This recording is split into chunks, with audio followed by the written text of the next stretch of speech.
log 5 base 3 into log 9 base 25. మనకి log x base y formula log x by log y, ఆ ఫార్ములాని ఇక్కడ apply చేద్దాం. Solution log 5 by log 3 అవుతుంది. ఇది log 5 by log 3 into log 9 by log 25. Next log 5 by log 3 into log 9 కదా, 9ని 3 స్క్వేర్గా రాయొచ్చు కదా, మళ్ళీ log 3 స్క్వేర్ బై log 25ని 5 స్క్వేర్గా రాసుకుందాం. ఇప్పుడు log ఇదే ఫార్ములాలో ఉంది,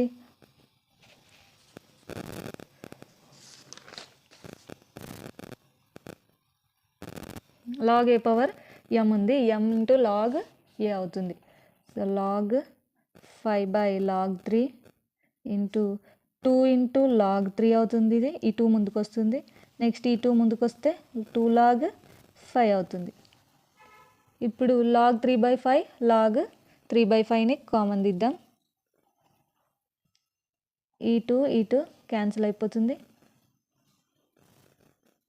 log 5 log 5 log 3 క్యాన్సిల్ అయిపోతుంది. ఆన్సర్ 1.